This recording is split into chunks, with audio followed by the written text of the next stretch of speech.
Welcome back to She's Probably Talking to Other Guys. I'm your host, Annie. We went through a few definitions of assumptions last week where ultimately it came down to the idea that assumptions lead to misunderstandings and sometimes completely missed relationships or friendships or interactions with people because of the assumptions that we've made. We also dove into the concept of clarity and how if we make an assumption and it starts to really bother us and we're overthinking it, then clarity is just the answer. And sometimes it's better to just ask and be a bit more direct instead of assuming. But assuming is and most likely will always be a huge part of our lives. I'm wondering if anyone has actually stopped and caught themselves mid assumption, realizing that you've made some assumptions throughout your day. So comment, send me a message. I'm really curious because I know that when I started working on this podcast, I start to check myself as I was making assumptions regardless of what they were about. So quick reminder, I'm not a therapist, psychologist, or an expert in human behavior whatsoever. Everything shared here is based on personal experience, opinions, and conversations over coffee with some friends. If you're struggling with something deeper, I always encourage you to reach out to a licensed professional. This is a judgment-free assumption checking zone, so take what resonates with you and leave the rest. Last week, I told you that the episode was called Things We Assume Are Red Flags, but maybe aren't. So we're going to dive in. I have a whole list of some common assumptions that are considered red flags, green flags. We're going to take them apart a little bit and try to see both sides of each one. Let's get into some common assumptions that happen in dating. I'm not necessarily going to pick all of these apart. I'm just going to list some. So if they don't text back quickly, they're not interested. That one is something we're going to dive into a little bit more. Jealousy means they really care. If they say, I'm over my ex, it's true. Ghosting means they don't like you at all. Physical chemistry will solve all problems. Moving fast means it's serious. Talking equals a relationship. And let's do one more. This is a good one. Being friends with an ex is always a red flag. So those, I feel like, are some common assumptions that come up in dating. Let's start to dive in, though, on a few of these, right? So if they don't text back quickly, they're not interested. I feel like with that assumption, it's tricky because everybody has their own life. And if we don't, if we just met them and we just exchanged numbers and started talking to each other, I don't feel that personally, I wouldn't think that I know them well enough to make that snap judgment there that they're not completely interested. If I could go back in time and not engage in the conversation, I would. So someone sent me a text. I'm talking years ago, and I truly, truly wish I never met this person. So when I'm teaching, I'm in lessons, 45 minutes usually-ish, and I don't have my phone with me. My full attention is in my lesson right now. I don't wear a watch, a smartwatch or anything. So whatever's happening on my phone while I'm teaching is happening, and I'm going to get back to it when I can get back to it. After my lesson or my lessons are over. I'm not going to look at it in the middle and deal with my own messages on someone else's time. That's just how I feel. I wasn't responding. It was probably one of my days, I would say. I used to have like 8 to 10 lessons in a row, right? So figure that's at least like 6 to 7 hours of me not responding because I'm not looking at my phone. They sent a message and they were like, okay, well, you're not texting back. You're obviously not interested. Bye. So then when I was done, I was like, what gives? Like, I was busy. I couldn't text back. Whatever I replied, it was basically along the lines of like, I'm busy. Like, I couldn't respond. I was teaching, yada, yada, yada. I wish I never sent that text. That was literally like the concept, like just the idea of me responding now. I'm like, why? It was a blessing in disguise, actually, that they thought I wasn't interested, but then I had to open my mouth. I think that it's hard to know someone's life if you're just getting to know them. So I don't think that the texting back quickly has anything to do with it necessarily. Maybe it does, but I don't know. So ghosting means they don't like you at all. I don't really feel I feel that everybody has a different explanation for why they ghosted. And sometimes I don't know that people ghost on purpose or think that they are. So I think that like they don't like you at all is a bit of a stretch. Maybe it just like wasn't the right time. Maybe they just like weren't feeling it and they were too shy to tell you. I think that there's a lot that goes into it when it comes to ghosting. And again, this could literally be like a whole episode all in one. But I think that that's a common assumption in dating, especially like, I mean, when you get ghosted, it sucks, especially if you like the person. But I think that there's so many reasons, and maybe that's a blessing in disguise if you've been ghosted. It just wasn't meant to be. I'm a big believer in what's meant to be will be.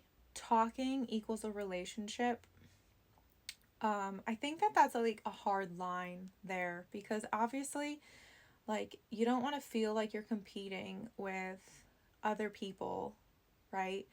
When you're trying to get to know someone, you want to know if you're the only one.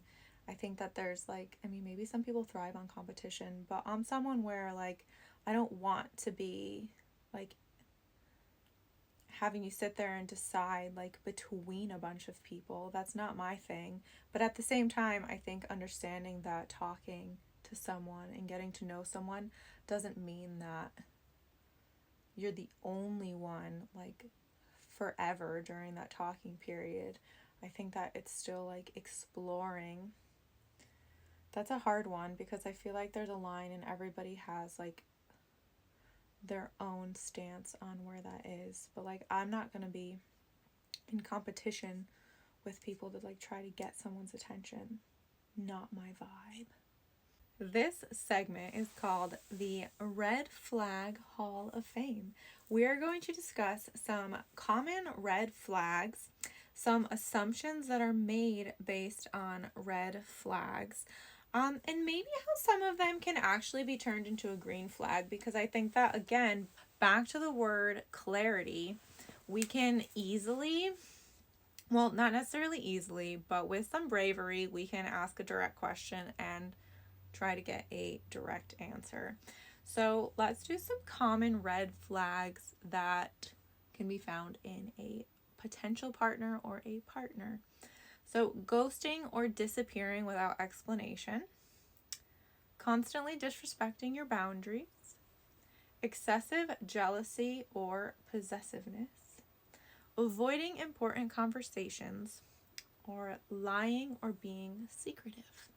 So I think that a lot of these red flags, one, kind of depend on how long has this relationship been going on for, right? Like, is this a brand new and you're still getting to know each other? Or have you guys been together for a very long time and it's getting weird all of a sudden? Or maybe you're just noticing that these things have been there all along. Who knows? Everybody's different. So Ghosting or disappearing without explanation. I feel like ghosting has become like kind of normal these days. For whatever reason, and I think that it's hard, especially if you're the one who's been ghosted. I think it's hard to see things from the other side, especially if you really liked this person or you thought that everything was going so well. I feel like I ghosted someone before, not because I meant to, though. I'm not making an excuse for myself. Just like thinking back now on the situation, I wasn't really ready to go out with this person or just like anyone in general. So I feel like I just kind of stopped talking to them because I just like really wasn't ready, and I was too shy to say anything. Like the introvert in me like came out, and I didn't want to hurt anybody's feelings. Like the people pleaser in me came out, and I was just like not having it. And instead of actually speaking up and saying something, I just stopped responding. So I'm guilty of that for sure. But again, I think that there's always an explanation for why it happened. Or maybe this person just does it, right? They could just be like a serial ghoster who does this. So you never really know. But disappearing without an explanation, I don't know, disappearing sounds a bit more mysterious than ghosting. Disappearing sounds like something shady happened. So that's definitely a red flag if it's like shady disappearance. Constantly disrespecting your boundaries. I feel like this one is all about clarity. Like if you've already told this person numerous times that they're disrespecting your boundaries or that they're like crossing the line, and you've already been like abundantly clear about it, that's definitely just like a red flag. If this is a new relationship and you haven't even talked about it yet or had a conversation about it, like, or actually spoken up about things that bother you, even if they're just like little tiny things, I feel like that's just normal until you talk about it. Excessive jealousy or possessiveness. So I'm a Sagittarius. We're a fire sign. We're very spicy. We say a lot of things and kind of think about it later. We're also very blunt and like brutally honest, but not with bad intention. I think that's kind of one of the misunderstood things about my sign, is that it's not a bad intention when we say something. It just comes out very blunt. So my point in saying this is like, I need somebody who's going to trust me like 1,000,000%. Because when I tell you that like I'm only seeing you and I'm only interested in you, like I mean it. So if you start getting possessive because I'm hanging out with like some of my guy friends who are clearly friends, like that's when me personally, I would get really irritated with like the jealousy and the possessiveness of it. I know that some people like that, and again, to each their own. If you like that they get jealous, or if you like that they're possessive of you, like that's on you, boo boo. So again, I think that these are all so like individual based on what everybody likes. But from my perspective, that would be a red flag for me if I've already been like abundantly clear with this person that like it's you and me, like nobody else. That like possessiveness would start to bother me personally. If they avoid labels, they're afraid of commitment. This one I think can definitely go either way. I feel like, in a sense, there are some people who just don't like labeling things. There are some people who are just not going to get married, and not because they don't love the other person. There are some people who just like literally have 0% interest in getting married, but that doesn't mean that they're not committed to the other person necessarily. I think that like I know some people who have been dating for like 8 to 10 years and no proposal, no nothing, and they're still together. They seem like everything is still good to go. And a lot of their friends are already married, but they're not in a rush. And I think that that's totally fine because that's what makes them happy. So again, I think that's a very individual assumption. That could be wrong. I feel like maybe early on it could be true that they're afraid of commitment if you're noticing that you've been in that talking phase for a very long time, like very, very long time, and you simply just want to like know that you can call this person your significant other. I think that that's something that could be semi concerning, especially like early on.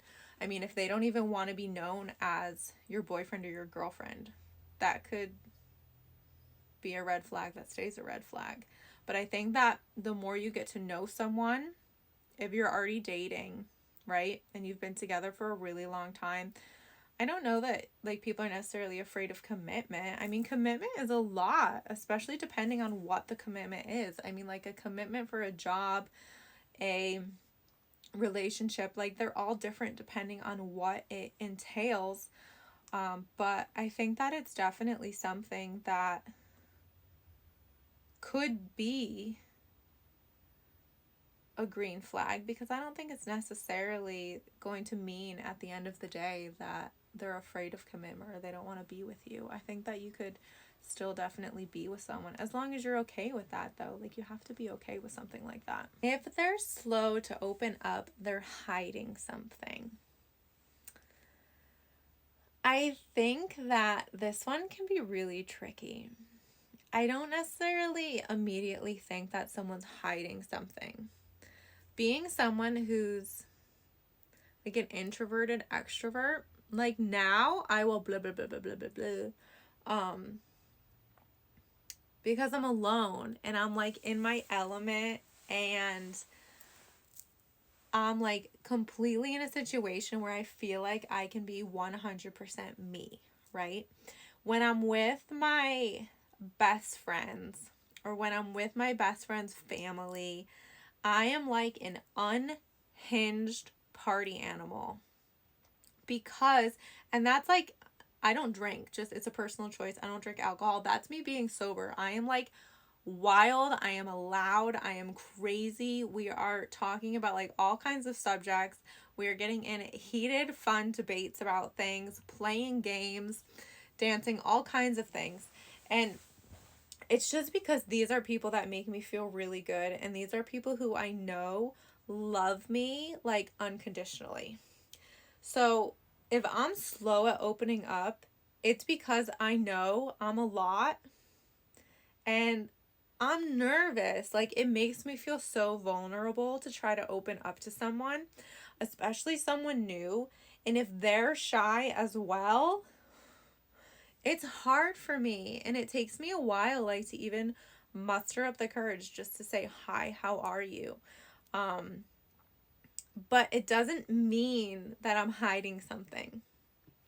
It means that I am literally just like trying to get the courage to talk to you because I'm really shy and I want to be able to show my whole personality. That's the thing. Like, I want to. I'm not hiding it. I'm nervous and I'm shy that you're going to think I'm too much. And there's always that quote, like, if I'm too much, go find less. Like, all of that. I know that. But again, so I don't think it's necessarily hiding something. Now, I'm sure that there are people who are hiding things and people who are being secretive about it. But I don't necessarily know. I don't know if there's a correlation between those two things. Between someone opening up and someone hiding something. Because I do think that it's highly possible for someone to be super open or appear to be super open and then be like completely hiding this whole other side of them that you didn't even know existed or had no idea it existed. So I don't know that there's a direct relation between someone being slow to open up and someone hiding something. I feel that it could actually like really easily go the other way, where someone would like talk your ear off and then just keep other pieces that they are hiding, like a total secret, and just like never let you onto it. I don't know. That one is suspicious to me. An assumption based on a green flag. If they communicate openly, they really want to connect. This, again, even though it's considered a green flag, I feel like this can go either way because I have met like some serious smooth talkers, right? I have met some people and I have some friends who are like, oh, so and so like said this about you. And then they like kept bringing this person up. And then when it came time for me to like finally make a move on what they said, it was like complete confusion, right? So I feel like sometimes you can just totally be a smooth talker and lead people on. But on the other side of it being a green flag, communication, like, and being open about it is always a good thing. Like, communication is truly like key. So many things can go right and you can avoid so many arguments with our favorite word, clarity. Being clear and communicating can really help to avoid conflict. If they support my goals, they're genuinely invested in me. I think that can be a super duper really nice green flag, to always have a support system and to feel supported, to see maybe their presence there supporting you, or they're texting you to support you, whatever it might be. That's always like a really good sign and a really good green flag. I feel like the opposite side of that is when people have told me that like some people supported their goals to a certain level, and then once they reached that level, the balance kind of shifted a little bit, where the other person started to feel like superior to the other or inferior to the other. And then when that kind of shifted, a lot of other things inadvertently shifted, and then the relationship kind of just like went downhill. So that would obviously get rid of the genuinely invested in me portion of that assumption. Again, I said before, this is like a judgment-free zone. We are literally just like going through completely different perspectives of these. If they're emotionally available, they're mature and stable. Okay, so being available doesn't mean that you're emotionally available. But I feel like that's something that's really hard to gauge. I don't know many people, maybe this is a thing, but I don't know many people who go, oh, I'm emotionally available. I feel like personally that's something that I found out, whether they were or weren't, like later down the road, and I do wish I knew earlier. From people who are younger than me, same age as me, older than me, significantly older than me, everybody's at like a different stage. I've never felt that based on someone's age that they were more or less like emotionally available, or that they were more mature or more stable. When I went through a phase like dating older, we'll get into this. I need my best friend here for some of these conversations.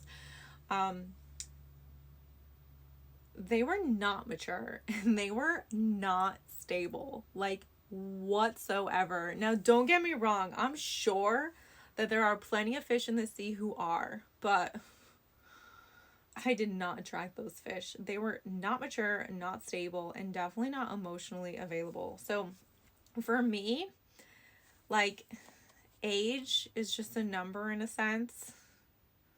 Obviously, I don't know, I feel like I need to point this out. Obviously, a legal age, okay? Don't take that the wrong way when I said age is just a number. Obviously, legal age. But to me, I don't know. I've never found that whether they were 5 years younger than me, 5 years older than me, 10 years older than me, I've never found, possibly 14 years, I'm not sure.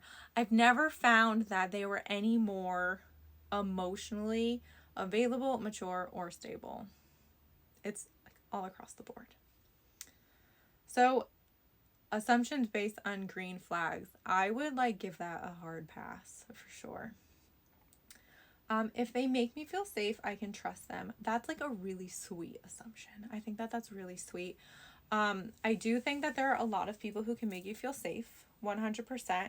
And I think that that can go like a lot of ways, like physically safe, emotionally safe, mentally safe, literally safe. It's a really sweet assumption. And I hope for most people that that is true. And I really hope that that isn't like a green flag assumption that can be true for most people. If they respect my time and space, they understand healthy relationships. I do think that that's a great assumption based on a green flag.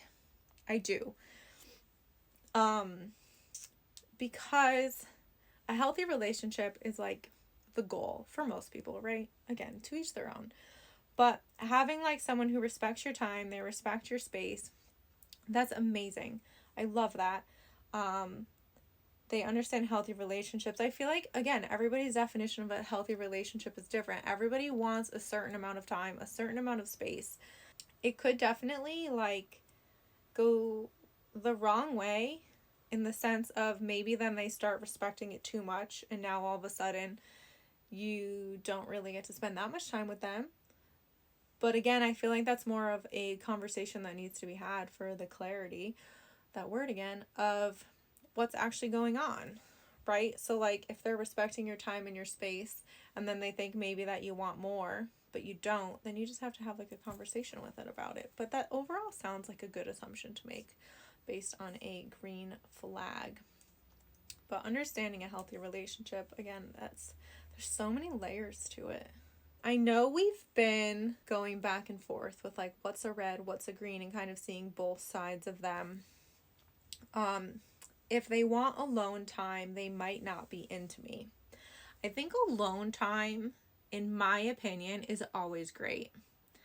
I think that there are people who really need their space in order to always show up as their best self. And even though you might be together for a while, or maybe this is new, I know that I'm someone who like needs to recharge, right? So maybe like you can be in the same room as me, right? But I'm going to sit here and I'm going to sit here for hours, like being silent, just doing my thing, right? And that doesn't mean I'm not into someone. That literally means like I need to recharge my batteries and like get myself back together again for whatever reason. Maybe it was like a really rough day, or maybe I've just been overthinking way too much, whatever it might be. I just think that, again, there needs to be a conversation about what you want and what the other person wants and what you guys are both okay with. So again, wanting alone time, I can vibe with that. And sometimes I get that that can be taken offensively by the other side. But then I think that when they realize that it's because I want to show up as like my best self for this person, they realize that it's not really offensive to them. Like, not that I don't want to be spending time with them. It's that in order for me to like not be a complete gremlin spending time with you, I need to be alone first, just for a little bit, to kind of like get myself put together again. So I think that that's, again, something that just needs to be a conversation and you guys need to be on the same page about it. So the red flag in that would be that so if we use me as an example, that I could easily make someone think I'm not interested simply because I like need a weekend alone. And that can be offensive. I get that. Avoiding important conversations. I am guilty of this. But again, I'm going to say that for me, it's not a red flag because, like, if the mood is calm, it's just me and the person talking, like, we are relaxed, I don't feel like I'm in trouble for something or like I'm being accused of something, then I'm good, right? But if the situation is like a little off, or I feel like something weird is happening, like I'm gonna avoid a conversation because I don't like confrontation, which I'm working on it. I'm a work in progress, but avoiding important conversations, like consistently and not trying to have them at all, or not trying to find a way to have them, can definitely be a problem. Lying or being secretive, it's just not cool. I saw something the other day, and now it's going to take me like a moment to actually remember it. It was something about, it had to do with social media and like sharing your life on social media, and how it's not like, sometimes people aren't being secretive, people are just being private, because everybody has like their own right to their privacy and what they want to share on social media or what they don't want to share on social media. So I think that lying and being secretive, there's always like a really bad side to it. But again, if you have a conversation with someone and they're not being secret about you, they just want it to be like a bit more private, and they don't want to necessarily share their personal life on social media, I think that that's a different story. Oh, another meme I saw, I call them memes, but they're kind of like little quote, something along the lines of like, I'm okay with being like private, but I'm not going to be your secret, something like that. That's definitely something that could be, the whole secret part can be a bit shady. So I would agree that that could be a red flag if they're being shady, or if they're constantly lying. Like, trying to surprise someone and lying about something, that's like not a big deal because they were trying to surprise you with something. But if it's like some shady lying, we are not interested in that. Well, I'm not, sorry. To each their own. And now moving into the power of asking instead of assuming.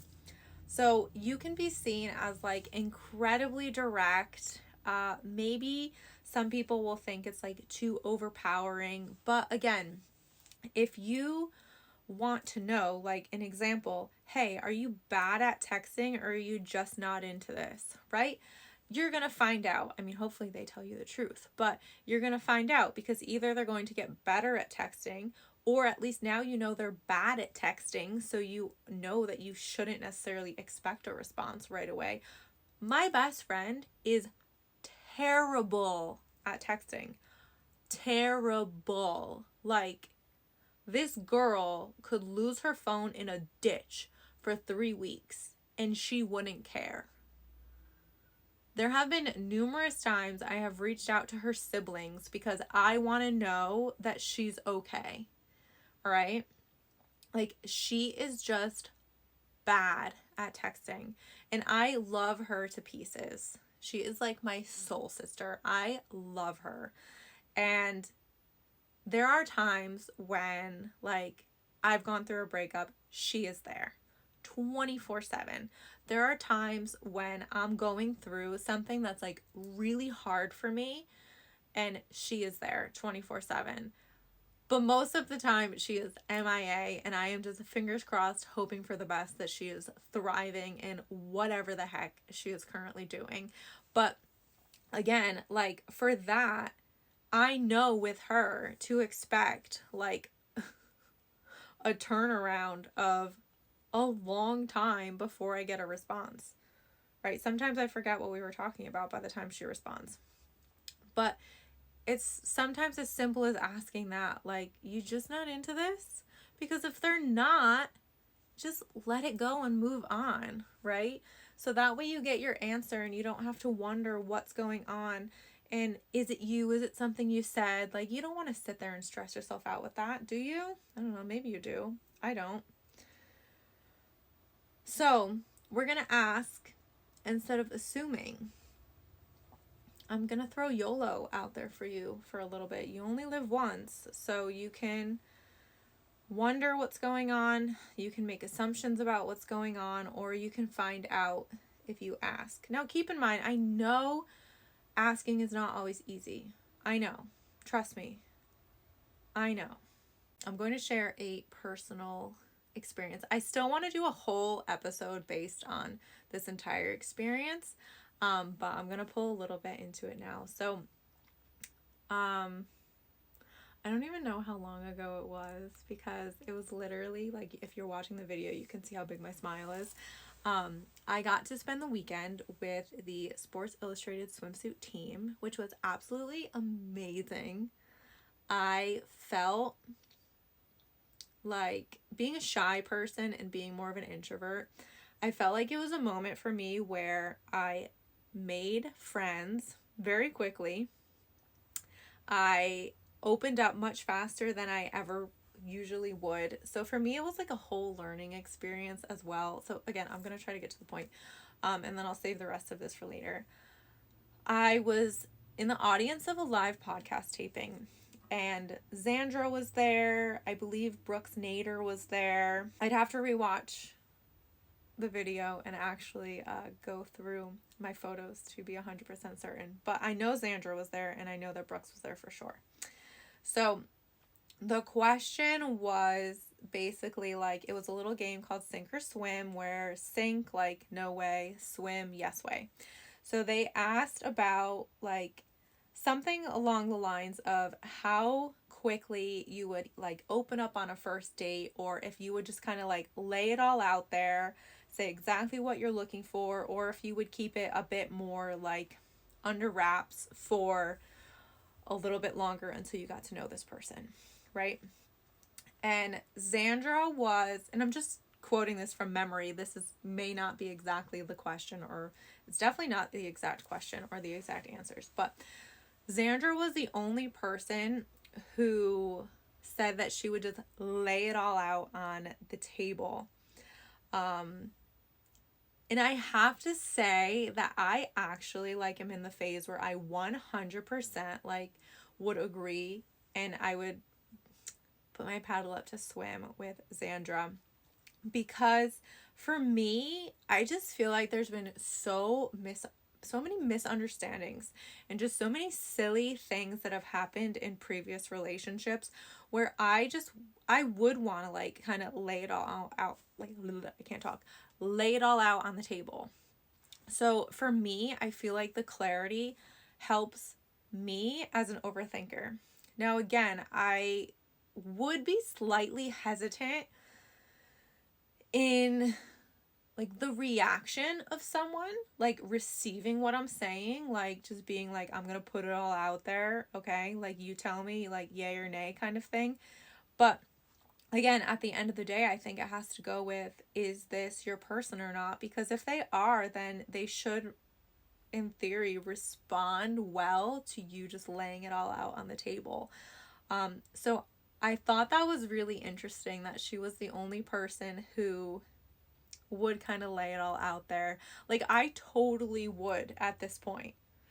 And I think that her and I think we're different generations. I'm considered a millennial, and I believe she is, I think she's like 24 maybe. I'm not sure. She's gorgeous. She's amazing. But I agree with her. And I would totally just like lay it all out there for the sake of clarity, because I'm an overthinker. And I know that I would sit there and I would wonder, ooh, but like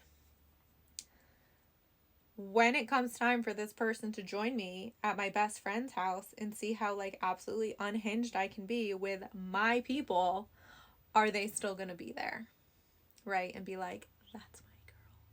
So for me, I'm all down to be clear as possible, clear as day, being yourself. I think that at the end of the day, you're going to attract what's meant for you. And in order to do that, you need to be yourself.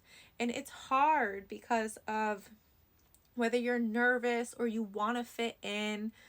And I just think that the more experiences that I have, I've attracted much better circles by being myself than being who people wanted me to be. And it's hard because you don't know until you've actually been in that situation sometimes. But definitely being yourself, for sure, is going to help with less problems later on, because you want to be yourself in your relationship, don't you? I do. We are wrapping up. So this was full of red flags, green flags, assumptions, long-lasting relationships, maybe some rocky ones, but I hope you enjoyed this episode. I feel like there is so much more we can continue diving in on. If there's like some seriously like wild assumptions that you've experienced, maybe somebody's assumed it about you, or maybe something you assumed about someone else that either was like true and your jaw dropped, or it was wildly false, just comment or send it to me. I would totally be open to doing a little deep dive in a different episode. So the challenge is, I want you to check how many times you've been assuming, what you've been assuming about, whether it's love, friendship, your career, and stay tuned because next week our episode is Not Everyone Gets a Front Row Seat to Your Life.